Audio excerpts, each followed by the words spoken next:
I'm bound to admit, responded Nick, that if the doors were in the condition you describe, no person could have entered or left these rooms, except by the windows.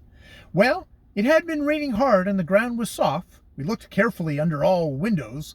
There was no sign of footprint, and nobody could have walked through there without making tracks. Oh, it is clear enough. Why do we waste your time in the search for invisible spirits of the dead?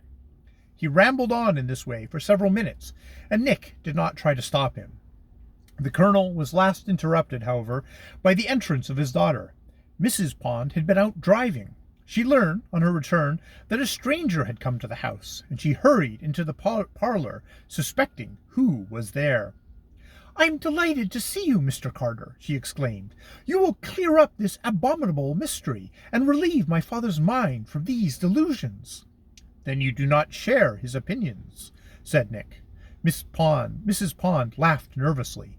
"No, indeed," she said, "and yet I must admit that I am quite unable to explain the facts. I suppose you have heard the story?" "Yes. What do you think about it?"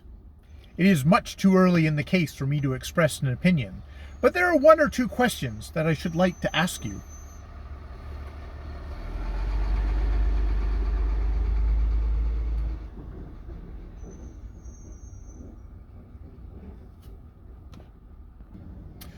"Do so, by all means. It was at my request that you were called in." "At your request?" "Yes, I talked with Horace about it, and we agreed to ask you to take the case. He didn't believe in it at first, for he did not want to let anybody into our family secret." She glanced at her father as she spoke. It was evident that the family was a good deal ashamed of Colonel Richmond's spiritualistic delusions, and wanted to keep quiet about them. "I talked to Horace into it after a while," Mrs. Pond continued, "and at last he became as enthusiastic as myself. We know that you will find the thief." "Thank you," responded Nick. "There is one point which seems peculiar to me. After you had been robbed once, why did you continue to leave the jewels unwatched in the very place from which one had them previously been taken?" "I insisted upon it," said Colonel Richmond. "I told my daughter that she must make no changes in her habit of wearing or caring for my aunt's jewels. I wish to show that we are not foolishly trying to hide them from the eye of a spirit, but that we wish to learn the desire of my departed aunt as soon as possible." "It was by your order, then," said Nick, "that your daughter continued to put the jewels on her dressing table when she laid them aside for any reason?" "It was." "I have just left some of them there now," said Mrs. Pond. "I went to my room after my ride, and I took off a light cloak, which was fastened with 3 pins, each having a diamond in its head. I stuck them all into a cushion on that dressing table." "Is the room locked?" asked Nick.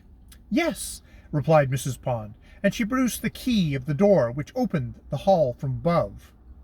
"Will you allow me to go up there now?" "Certainly." She handed the key to Nick. He took it and walked out of the parlor. Nick had already formed a sort of working theory in the case. He scarcely believed that it would hold water, but it would do for a starter.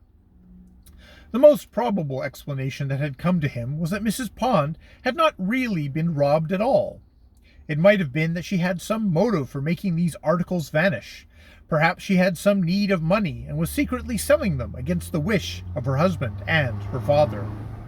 So when Nick took the key and went towards the room, he did not expect to find the 3 diamond pins in the position described by the lady. He found the door locked, and he opened it by means of the key. Then he locked it behind him, leaving the key in the lock. He turned at once to a dressing table. 3 pins were there, just as Mrs. Pond had said. Nick laughed softly to himself.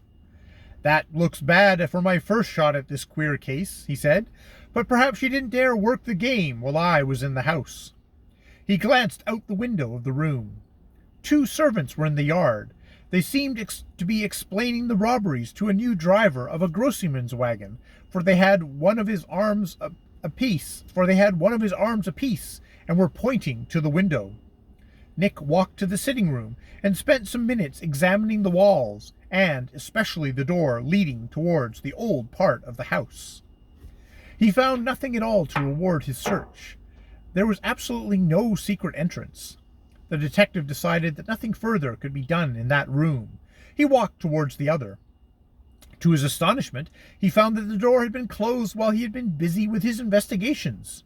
He sprang against it. The door yielded a little, and yet he could not open it. Some person stronger than he seemed to be holding it on the other side. He drew back for a spring. The door would have gone to splinters if it had stood in his way again. Instead, it swung open the instant he touched it, and the force of his lunge took him nearly to the middle of the room. In an instant he was on guard, but he saw no one. The room was quiet, and it was empty. The door into the hall was locked as he had left it.